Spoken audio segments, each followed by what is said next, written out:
Labdien! Man prieks visus jūs šodien klātienē redzēt. Es pastāstīšu jums tādu ģenerālu, teiksim tā, prezentāciju par to, kas vispār ir PFAS, kāpēc šī tēma ir aktuāla un kāpēc mēs ar jums par šo šodien runājam. Tātad neliels tāds vēsturisks ieskats 1938. gadā DuPont laboratorijā jauns ķīmiķis veica pētījumus, un viņš veica pētījumus ar freona gāzēm. Un savā eksperimenta rezultātā viņš cerēja dabūt kaut kādu jaunu pēc būtības gāzi, bet tā vietā termosā viņš dabūja kaut kādu vaskam līdzīgu substanci. Un uztaisot analīzes, konstatēja, ka tas ir politetrafluoretilēns, tāds bišķīt sarežģīts nosaukums, bet šo eksperimentu un šo te vielu uzskata par pirmo savienojumu, perfluorēto savienojumu saimē, ko saka izmantot komerciāli. Tā lūdzu nākošais. Pēc 10 gadiem šo vielu patentēja, un mēs to visi zinām kā teflons. Un tātad toreiz viņu reklamēja, ka tā ir jauna, unikāla viela, kura nodrošina superīgas īpašības, piemēram, ka pannas, kuras ir pārklātas ar tām vielām, viņas ir nepiedegošas, var izmantot krietni mazāk taukvielas vai, teiksim, neizmantot. Es atgādināšu, ka runa iet par principā 40. gadiem, kad tās pannas parādījās, un tolaik tas bija diezgan tāds liels notikums. Tā, lūdzu, nākamo. Pēc būtības, kas ir interesanti, kā PFAS, kā mēs par viņu runājām, tā nav viena kaut kāda viela vai nav kaut kāda neliela, teiksim, vielu grupa. Tā ir ļoti liela grupa, kur šobrīd tiek lēsts, ka tajā varētu būt 5 vai 10 tūkstoši savienojumi. Kad es tikai sāku pētīt šos PFASus, tad runāja 5 tūkstoši, tad 6, tad 8, tad 10. Un šobrīd tiek lēsts, ka patiesībā tur varētu būt miljoniem savienojumu, tajās ļoti līdzīgas. Tātad no vienas puses tiem savienojumiem ir kaut kas kopīgs. Proti tas ir fluors, kas ir savienots ar tātad perfluorinētās alkīlvielas. Tātad tur ir fluors un tur ir tās alkīlu grupas. Bet tās vielas var būt ļoti dažādas. Šeit jūs varat redzēt, es nezinu, vai tur var redzēt, bet vienmēr sakot, ja mēs paskatāmies šeit, TFA parādījās uz horizonta salīdzinoši nesen. Un tātad tā viela, viņa ir relatīvi maziņa, ja mēs salīdzinām, piemēram, ar kaut kādu šāda veida vielu. Līdz ar to mēs varam runāt par to, ka tātad ir savas līdzības tajās visās vielās, bet pēc būtības ķīmiski tas var būt arī ļoti dažādas. Tā var būt maziņa viela un tā var būt arī ļoti liela viela. Un principā katru dienu tiek atklāti ar vien jauni PFASi un pārsvarā tos jaunos PFASus atrod kaut kur, vai nu dabā, vai piemēram kaut kādos avotos. Tātad, jā, kā jau minēju, tātad mums ir alkīla grupa un mums ir kaut kāda obligātais nosacījums ir tas fluors. Kas ir interesanti? Tātad visas tās vielas, kā jau minēju, ķēžu garums var atšķirties, varbūt 1 līdz 2 tā ūdeņraža ķēde, un tad tās vielas saucās par ultra īso ķēžu PFAS. Tad mums ir īso ķēžu PFAS un garo ķēžu PFAS. Pēc būtības īsāka vai garāka viela. Bet tās īpašības nosaka to, piemēram, šķīdību ūdenī. Ja tā viela ir maziņa, tad tā parasti ir ļoti mobila. Piemēram, tā viegli izplatās kaut kādās ūdens vidēs, teiksim, gruntsūdeņos, virsmas ūdeņos un tā tālāk. Tieši otrādi, ja tā viela ir ļoti gara un liela, tas nozīmē, ka viņa ir fiziski smagāka un parasti viņa nogrimst un ir atrodama kaut kādos sedimentos nogulumos. Tāpat šķīdību ūdenī nosaka tā es godīgi sakot, nezinu terminoloģiju latviski, galvas grupa pēc būtības, jo tā viela ir polārāka, jo viņa sliktāk tad šķīst ūdenī.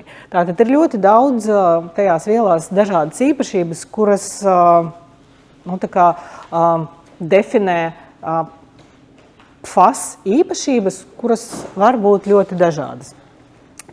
Ir dažas vielas, kas ir ļoti gaistošas, un tāpēc viņas izplatās gaisā.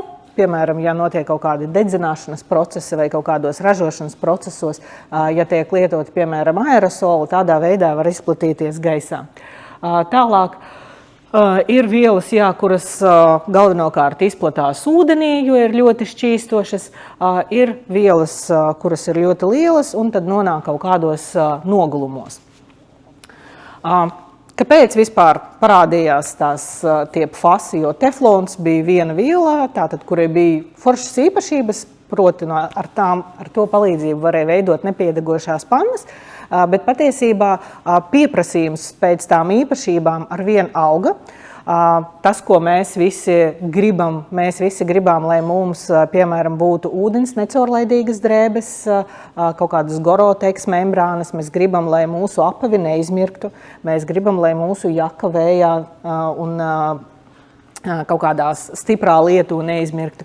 Mēs gribam, ja mēs nopērkam jauno dīvānu un uzlējam, piemēram, kafiju vai bērns noslauka rociņu, lai to dīvānu varētu noslaucīt. Ja viņš nebūtu pārklāts ar fasiem, visdrīzāk tas pleķis uz tā dīvāna paliktu uz visiem laikiem.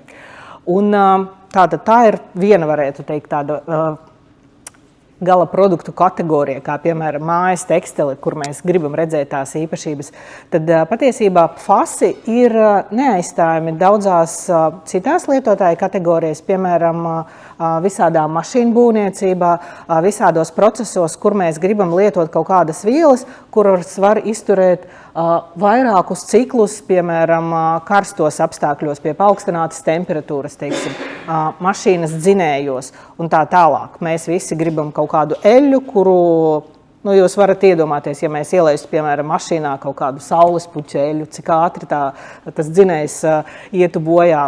Tieši tāpēc mēs patiesībā gribam tās vielas, mēs gribam tās labās īpašības, jo daudzas mūsdienās industrijas ir bez tām vienkārši neaizstājamas, un patiesībā fasi ir arī mūsu telefonos, pulksteņos, elektroierīcēs, mašīnās. Pēc būtības tās vielas ir mums ļoti daudz kur apkārt. Un dēļ tā, ka mēs paši vēlamies tās īpašības, tātad ražotāji arī piedāvā mums tās vielas. Lieta tāda, ka parasti ražotāji, viņi iepērk kaut kādu kokteili X, ja grib piešķirt noteiktam produktam noteiktas īpašības. Tātad, piemēram, viņi ražo membrānas apģērbam, tātad ūdens necaurlaidīgas jakas, un viņi saka kaut kādam tirgotājam, ka mums vajag tādu vielu, lai mēs varētu viņu pārklāt, un, piemēram, mēs gribam dabūt tādu biezumu, ko jūs mums piedāvājat. Viņi pretī dabū kaut kādu komerciālo noslēpumu, kokteilis XX un viss. Viņi patiesībā ļoti bieži ražotāji pat nezin, ka viņi izmanto tās vielas. Tāpat notiek, piemēram, ar būvniecības materiālu izmantošanu un arī visādu, piemēram, ūdeni atgrūstošās krāsas un tā tālāk. Pārsvarā ļoti daudz, kur mums apkārt, es iezīmēju jums tādu bišķīt apokaliptisku ainu, es vēlāk nedaudz pastāstīšu par tādām niansēm. Principā, daļēji tas velns nav tik melns, kā viņu mālē, tāpēc, ka, ja jūs dzīvojat ar visām tām lietām sev apkārt un ja jūs nedzīvojat tādā nosacīti ļoti piesārņotā vidē, kur vēsturiski ir noticis kaut kāds intensīvs piesārņojums kaut kādu apstākļu dēļ, tad cilvēkam nevajadzētu uzņemt tās vielas tādā kvantumā, lai būtu nopietnas sekas veselībai normālos apstākļos. Ja mēs runājam par augstiem riskiem, tad parasti augstie riski ir patiešām kaut kādās piesārņotās vietās. Tātad, vielas ir ļoti dažādas, īpašības viņam ir labās. sekas uz dabu, diemžēl, ir nepārāk labas. Ja mēs runājam uz ietekmi uz cilvēku, tad tas var būt visādas vairogdziedzera problēmas, arī paaugstināts holesterīna līmenis tiek lēsts, ka diezgan PFAS līmeņi asinīs ietekmē. Tad var būt gan aknu, gan plaušu ietekmē un visādi citi specifekti un ļoti nelāgi PFAS ietekmē nedzimušus bērnus, vai tos bērnus, kas atrodas sievietes vēderā. Un jā, PFAS ir nonācis vidē mums apkārt. Pirmkārt, daļēji noteikti no ražošanas, tātad, kad cilvēki kaut kādas rūpnīcas ražo kaut kādus produktus, galu galā kaut kas nonāk notekūdeņos. Arī, kad mēs mājās lietojam tās vielas, mēs galu galā to jaku ieliekam mazgāties veļas mašīnā. Kad viņi mazgājas, tad daļa no tām vielām nonāk notekūdeņos, un mēs tos notekūdeņus tātad nododam Daugavgrīvai, piemēram. Un tiek lēsts, ka apmēram 230,000 tonnas ar PFASiem katru gadu nonāk Eiropas tirgu. Jūs varat iedomāties to kvantumu, ņemot vērā, ka tās vielas ir ļoti koncentrētas. Tālāk ir pētījumi, kas parāda, ka PFAS lielajās ūdens sistēmās, kur ir vairāk nekā 10,000 cilvēku ekvivalentu, ir sastopams 5,6 reizes biežāk nekā mazajās sistēmās. Tātad, ja mums ir liela sistēma, tad ir lielāks risks, ka tur būs PFASi. Bet ir parādīts, ka, teiksim, mazajās sistēmās tieši otrādi parasti tie līmeņi ir vairāk, tās koncentrācijas. Un, diemžēl, problēma ir arī tāda, ka esošās notekūdens attīrīšanas ieteises nav efektīvas notekūdeņu attīrīšanai no PFASiem, jo tās vienkārši netika projektētas, lai varētu notekūdeņus attīrīt no PFASiem. Ņemot vērā, ka lielākā daļa notekūdens attīrīšanas ieteisēs darbojas arī ar bioloģiju, tā bioloģija, tās baktērijas, kas tur dzīvo, viņas neprot tikt galā ar tādu piesārņojumu. Un, jā, bieži vien tiek parādīts, ka patiesībā notekūdens attīrīšanas ieteisēs, ja tiek mērīta koncentrācija ieplūdē un izplūdē, patiesībā izplūdē ir krietni vairāk. Kāpēc? Tāpēc, ka, kad mēs taisam analīzes, mēs analizējam konkrētas vielas X, Y, Z. Mēs nosakam, tātad šis ir 1, šis ir 2, šis ir 3. Ja mums atnāk kaut kāda viela, kas patiesībā ir XX, kas sastāv no tādām pašām molekulām, bet viņas ir divas kopā salīmētas, tad ar analītiku mēs viņu nenoteiksim. Viņu neparādīs kā vielu X. Bet procesā, tajā attīrīšanas procesā, tās baktērijas un tās visas attīrīšanas schēmas, viņas var nedaudz sašķelt. Rezultātā mēs sašķelsim to lielo molekulu un dabūsim tos divus X-us. Un tātad izplūdē ļoti iespējams, ka tie skaitļi būs augstāki. Un jā, šobrīd parādīts, tātad zinātnieki meklē ar vien vairāk visādas metodas, ar kurām tad var attīrīt tos PFASus. Un, diemžēl, tika konstatēts, ka jā, standarta schēmas NAI nespēja ar tam tikt galā un attīrīt arī zemspiediena membrānas, bioloģiskās attīrīšanas, teiksim, ieskaitot smilšu filtrāciju, dezinfekcija un klasiskā oksidācija arī. Kas palīdz? Granulētā aktīvā ogle un pulvera veida aktīvā ogle ir efektīva tieši garo ķēžu PFAS savienojumu izvadīšanai. Tad ir jonapmaiņas sveci. Ir labi ar to, ka adsorbē tieši īsos PFASus un parādīt, ka ir diezgan patiesībā efektīvi. Pie negatīviem momentiem var minēt, ka pirmkārt sveci paši par sevi ir diezgan dārgāki, tīpaši, ja mēs runājam par notekūdeņu attīrīšanu. Un, kad jūs dabūjāt tos sveķus, kas paši par sevi nav baigi videi draudzīgi, vēl ar uzsorbētiem PFASiem, tad ir jautājums, ko vispār ar to produktu darīt. Tālāk ir dažas membrānas, piemēram, nanofiltrācija, ir reversā osmoze, ir ļoti efektīva PFAS izdalīšanai, bet ja mēs runājam par notekūdeņiem un reverso osmozi, izmaksas ir vienkārši kosmiskas. Un arī dažāda veida uzlabotā oksidācija, piemēram, kaut kādas fentona reakcijas, bet problēma ir tāda, ka pirmkārt tā metode pati par sevi arī var būt dārga, otrkārt ir parādīts, ka veidojas daži blakus produkti tajā procesā, kas var būt iespējami pat toksiskāki nekā PFAS sākotnēji.